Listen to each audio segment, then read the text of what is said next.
প্রথম একজন ভাই প্রশ্ন করেছেন, দিনের ওপর ইস্তেকামত থাকার উপায়সমূহ কি, তা বললে আমরা উপকৃত হব ইনশাআল্লাহ। অনেক বড় প্রশ্ন, দিনের ওপরে প্রতিষ্ঠিত থাকা, এটা অনেক কঠিন একটা বিষয়। রাসূল সাল্লাল্লাহু আলাইহি সাল্লামের সাথে যারা ছিলেন, সঙ্গী সাথী ছিলেন, অনেকেই ইস্তেকামত থাকতে পারেন নাই, দিন থেকে বিচ্যুত হয়ে গেছেন। রাসূল সাল্লাল্লাহু আলাইহি সাল্লামের সাথে ছিলেন, রাসূল সাল্লাল্লাহু আলাইহি সাল্লামের সাথে চলাফেরা করছেন, রাসূল সাল্লাল্লাহু আলাইহি সাল্লামের পিছনে সালাত আদায় করছেন। রাসূল সাল্লাল্লাহু আলাইহি সাল্লাম সামি আল্লাহু লিমান হামিদা বললে তারা রব্বানা লাকাল হামদ বলছেন।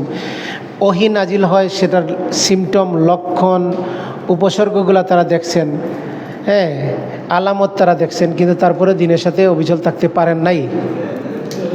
তো দিনের উপরে অবিচল থাকা একটা কঠিন কাজ। এজন্য আল্লাহ সুবহানাহু ওয়া তাআলা আমাদেরকে দিনের উপরে ইস্তেকামত থাকার জন্য প্রত্যেক সালাতে একটা সূরা নির্ধারণ করে দিয়েছেন, সেটার নাম হচ্ছে সূরা ফাতিহা। আর এই সূরা ফাতিহার মধ্যে প্রত্যেক রাকাতেই বলতে হয় ইহদিনাস সিরাতাল মুস্তাকিম, হে আল্লাহ আপনি আমাদেরকে সঠিক সোজা পথে পরিচালিত করুন। ইস্তেকামত থাকার জন্য দোয়া করতে হয়। তাহলে সবচেয়ে বেশি জরুরি হচ্ছে কি করা? দোয়া করা। এবং দিনের সাথে যা সব সম্পৃক্ত ভাইয়েরা আছে, কোনো মাস সাদিকিন, আল্লাহ সুবহানাহু ওয়া তাআলা বলছেন সত্যবাদীদের সাথে থাকো, ন্যায়পরায়ণ মানুষের সাথে থাকো। রাসূল সাল্লাল্লাহু আলাইহি সাল্লাম বলছেন আতরওয়ালাদের সাথে থাকার জন্য, কামারওয়ালার সাথে না,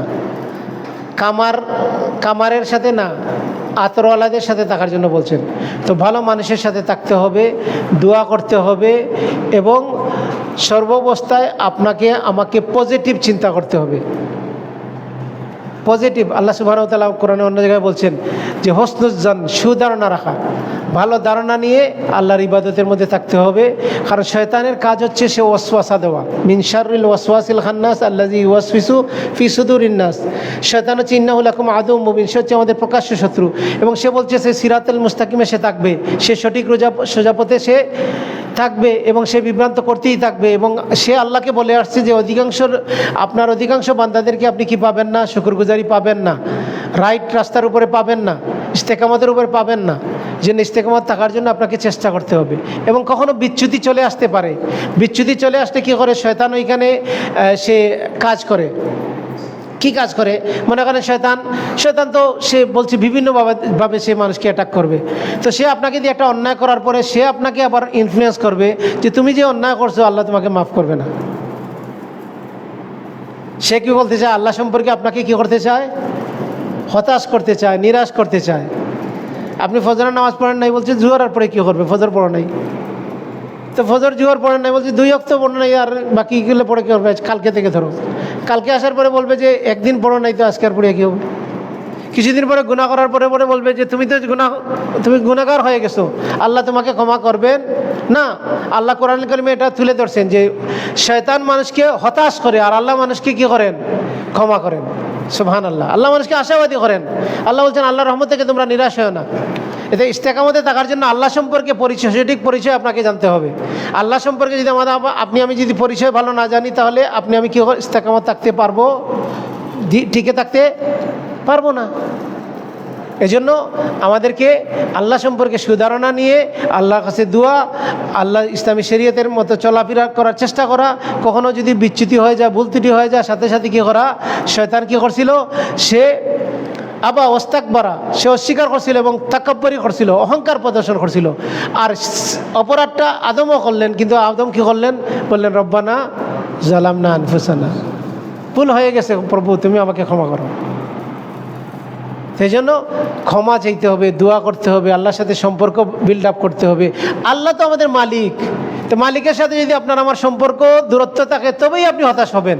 আর মালিকের সাথে যদি সম্পর্ক ভালো থাকে, তাহলে আপনি কখনো হতাশ হবেন না, নিরাশ হবেন না।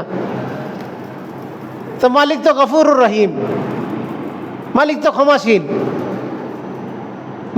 মালিক এমন ক্ষমতা, কুন ফায়াকুন, বলেন হও আর হয়ে যায়। বিপদ থেকে উদ্ধার করবে মালিক। যে কোনো সমস্যা, আপনি ঋণগ্রস্ত আছেন, আপনি অভাবগ্রস্ত আছেন, আপনি পারিবারিক সমস্যা আছেন, আপনার অসুস্থতা আছেন, মালিক তো আপনাকে উদ্ধারকারী। মুসা আলাইহিস সালামের জন্য যে মালিক রাস্তা করে দিতে পারছেন সমুদ্রের মধ্যে, সেই মালিক আছেন না আপনার আমার? যে মালিক মাছের পেটে থেকে মাছ নিয়ে গেছে পানির নিচে, ওইখান থেকে বলছেন লা ইলাহা ইল্লা আনতা সুবহানাকা ইন্নী কুনতু মিনাজ জালিমিন। দোয়া করছেন না করাইছেন? দোয়া করছেন না করাইছেন?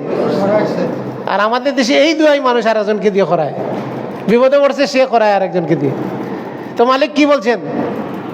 মালিক জবাব দিছেন। মালিক শুধু বলেন নাই যে নবীকে জবাব দিবেন, মালিক বলছে ওয়াজ কাযালিকা নুনজিল এভাবে আমি মুমিন বান্দাদেরকে আমি সাহায্য করে থাকি।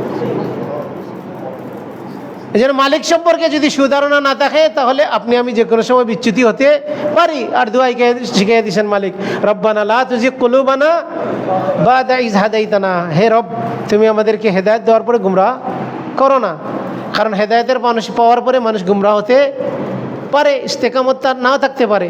এই জন্য দোয়া করতে হবে, চেষ্টা করতে হবে, সঠিক পদ্ধতিতে সঠিকভাবে সুন্নাহ তরিকায় সব কিছু করতে হবে। আল্লাহ সুবহানাহু ওয়া তাআলা আমাদেরকে বোঝার তৌফিক দান করুন। কোরআনের সাথে সম্পর্ক বিল্ড আপ করতে হবে।